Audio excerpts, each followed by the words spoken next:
Good morning.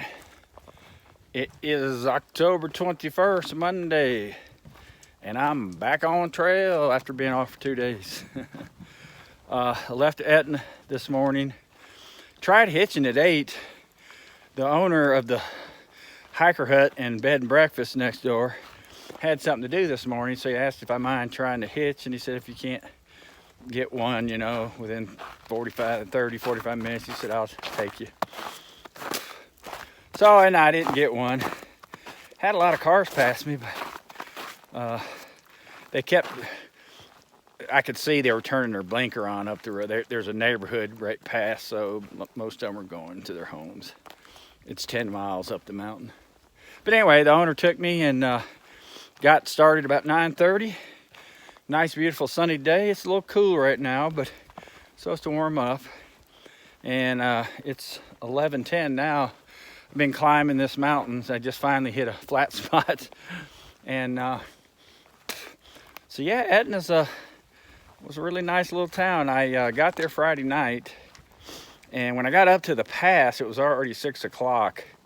And there were 2 vans parked in the parking lot, but so I figured they were just day hiking, but they had Montana plates and not a car came by. I was standing there trying to hitch for an hour, and that wind was whipping over that pass, and it was getting cold.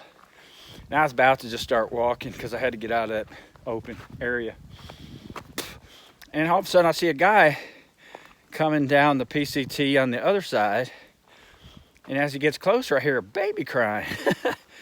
And he had a big backpack. I thought he was a through hiker, but he had a baby backpack. And I said, oh man, he's one of these vans. And he was, so he gave me a ride to town. Told me he was there for a wedding.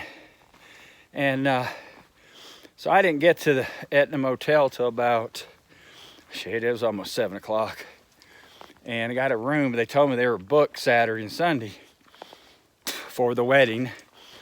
And probably the other 2 hotels in town were too, which they were. So I ended up staying at the hiker hut, which, hell, I wish I'd have done that Friday. Hell, that was the way to do it. I mean, no, I had it to myself yesterday and pretty much all day Saturday. And Joy, a girl who'd already been there, got caught in rain and hitched back 40 miles to come back to dry out. And her and Triple Whammy, who I've talked about, left yesterday morning, but they were driven 40 miles south. I was just 10 miles out of Etna. But yeah, Etna's a nice little town. They're very hiker friendly. I actually had, I don't know, I'm guessing the population's a couple hundred, 300. But they had several awesome restaurants and breweries. Actually, I think they have 2 breweries. And then the real nice restaurant has whiskey tasting. I don't know if they brew it, and they had all the expensive whiskeys and bourbons. I ate there twice. Actually, I was sitting at the bar eating last night, and the owner of the hiker hut, of the wife, I had seen her, and she saw me, but we hadn't really met. And we were sitting there talking away, and I thought she recognized me. Then finally it dawned on her. She goes, oh, you're my tenant. Because that hiker hut was sweet, man. They had a cable TV in there with everything, fully loaded. Computer you could use, little kitchen table, couch, 4 bunk beds. I think the couch pulled out too if it needed to. And little microwave, big refrigerator, big sink. And then bathroom and shower, and they supplied the towels and soap and shampoo. Oh, and it was free laundry. Or not, it was included in the $25 a night. So, yeah, that was pretty nice. So anyway, I get hiking, and I stopped. I was eating a bar, and I stopped to put the wrapper in my belt pocket and grab a drink. And all of a sudden I hear somebody go, excuse me. I about jumped out of my freaking skin. Of course, in the last week, since I left Ashland, I haven't seen another hiker other than Etna where I ran into him, but not on the trail. And this guy goes by. we start talking. He's a through hiker. He's flipped every which way. He's finishing in about 200 miles. And really nice guy from Boston. And we talked for about 30 minutes as we're hiking. Of course, I'm slower, so finally he goes, all right, nice talking with you. I'm gonna pick it up. And he's gone. But the scenery today has been beautiful. Taking a lot of good shots as I was coming up the mountain. And Mount Shasta, I got a different angle of Mount Shasta, and it's covered in snow. It's awesome looking. So I called my buddy Don, who lives in NoCal. And I don't know if I've even said it on the video, but you know, now that it's so late, winter's coming early, my goal is to get to the halfway point, which is only 250 miles away. About where that guy I was talking to is ending his trip, past Bernie Falls area. The midway point's there. But I was talking to Don about, you know, it's just so much harder hiking when it's cold. And it's not while you're hiking, it's when you get to camp, it's usually dark already. And when you stop is when you get cold. So you get cold, then you got it, all you can do is climb in your tent and get in your damn sleeping bag or quilt. So you got to eat and cook in your tent. And then you're half out, you get cold. And in the morning it's tough. I've talked about that. I'm gonna stop here because I'm gonna be out in the sun. And it's just rough. It's been rough. You can't get started till about 9-10 o'clock. So anyway, my next stop, I got 100 miles to get to Dunsmuir, or Muir. I'm not sure how you spelled Muir, but I think they pronounce it Muir. Dunsmuir. 100 miles away, and he's volunteered to. He said he could come pick me up there Sunday if I wanted to end my trip. And what I've already decided, like I said, I haven't been talking on the video. I'm going to come back next fall and pick up exactly where I stop. Because again, I want to go through the Sierras in the fall. Oh man, this is beautiful. And there's Mount Shasta. So anyway, like I said, got back on trail this morning, got 100 miles to Dunsmuir. So I should be there Sunday, about 7 days. And I'm sure I'll be chatting with you here. I got to take some pictures. This is awesome.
Well, it's about 3:30. Done about 10 miles. I just took a little break and was checking gut hooks for campsites. And, oh my Lord, the closest one that's on gut hooks at least, 5 miles away, which is okay, but it's at 7,100 feet elevation, and I am not sleeping that high. So I think I looked at the weather for Etna, and it was like 65 today, and then right at freezing tonight. And Etna's 3,000 feet, so if I'm 4,000 feet higher, that could be 10 to 12 degrees difference. So hell, it could be like, wow, 20 degrees tonight. It's alrighty, I said that, 3:30, and it's already getting a little chilly, even though the sun's still up. Been dragging the day. Typical. Like I said before, ever since I've had them 2 surgeries, I've been back on trail. I just don't have the energy, and I'm sore, achy.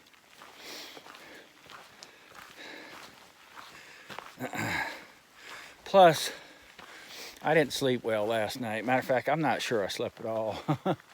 That probably has something to do with it. I don't know why either. Had the whole place to myself. It was quiet. So, there's a bunch of water coming up, and I think we dropped down to around 6,000, and I'm going to start looking for just a non-gut hook site. So I am not going to climb that big mountain and then camp out there. So I'm not going to probably be able to do the mileage I wanted to today, but I have to make it up another day. Boy, today has been awesome scenery. So on the way to Etna, you know, I was in that snowstorm, didn't see anything really. Till the day I was coming into Etna, cleared up slightly. But boy, today it's been some awesome, a lot of rocks and rocky areas, rock mountains. Got several views of Mount Shasta. Yeah, boy. So, I am just dragging.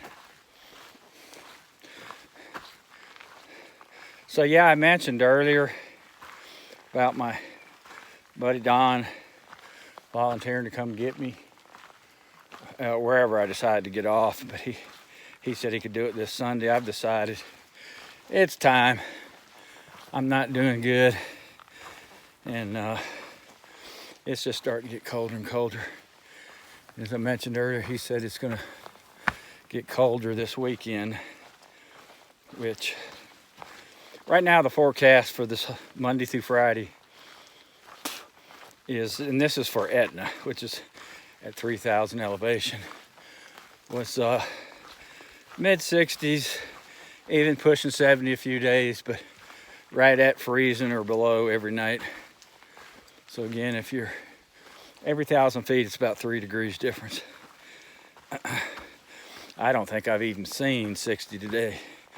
Feels like it's been in the low 50s today up here in the mountains once I got on top, which is okay. That's fine to hike in. Man, it's a pretty area. At least I got a different view. Instead of just trees, I got rocks now. So anyway, I'm gonna get hiking. I don't want to be hiking at night tonight, and I want to get a good night's sleep.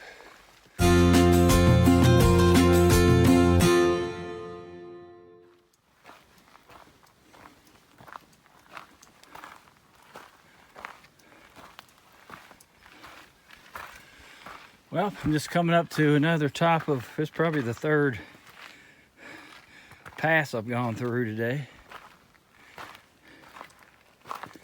And there's my view. And there's the trail. And I'm at a mile. I didn't say that this morning. I started at mile 1053. And I just looked, so I said 10 miles. I'm 163, or 163. At mile 1063.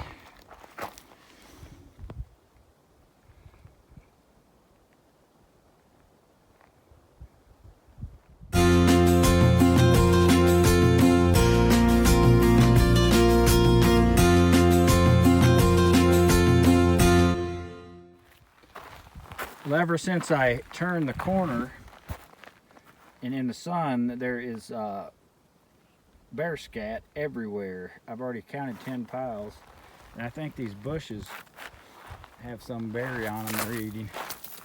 But yeah, it's crazy. Man, these rocks are awesome looking. Well, I just ran into a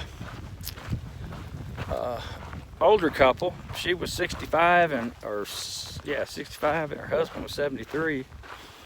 And they, over the last, I don't know how many years, she said, 10 years, they've just been hiking bits and pieces of the PCT, trying to do it all.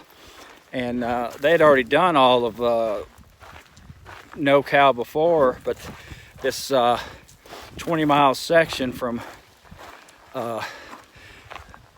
Etna Pass to the next pass, it's 20 miles. They couldn't do it the year they were here because of the fire. And so yeah, I was telling my kidney stone woes, and he raised his hand, and he gets them all the time. He said when he goes on, but he doesn't get big ones, he normally passes them. He said when he goes hiking, he gets a prescription of Flomax, so if he gets one, he can pass it easier. and for those that don't know what that is, that's just it relaxes your urethra. So if you have a stone, and I think they give it to pregnant women a lot too, when they have trouble urinating when they're pregnant. Man, that is cool. Gotta get another picture of this.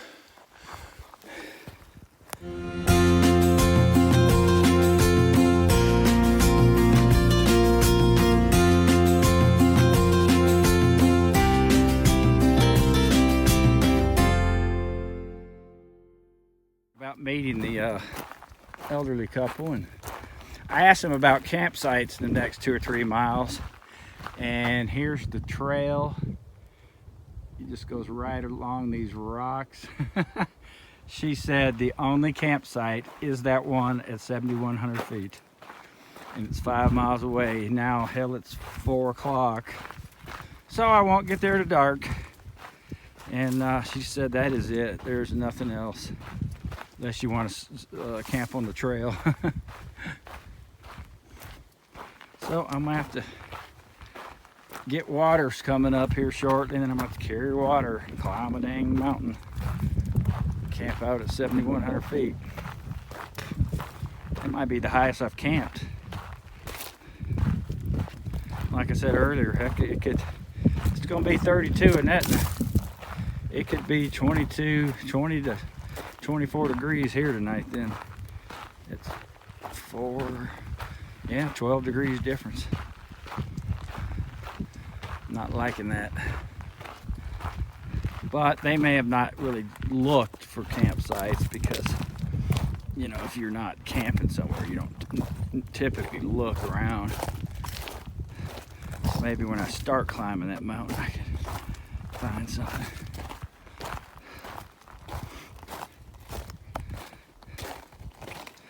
But yeah, she's the one pointed out. I'd already been seeing it, but she told me she's about the bear scat. She has counted 40 piles just in the last mile or two.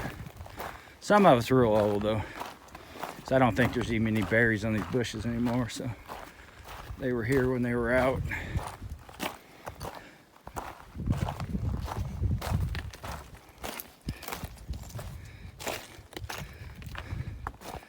Yeah, crap. I hope find me a campsite earlier because it's, like I said, it's 4 o'clock.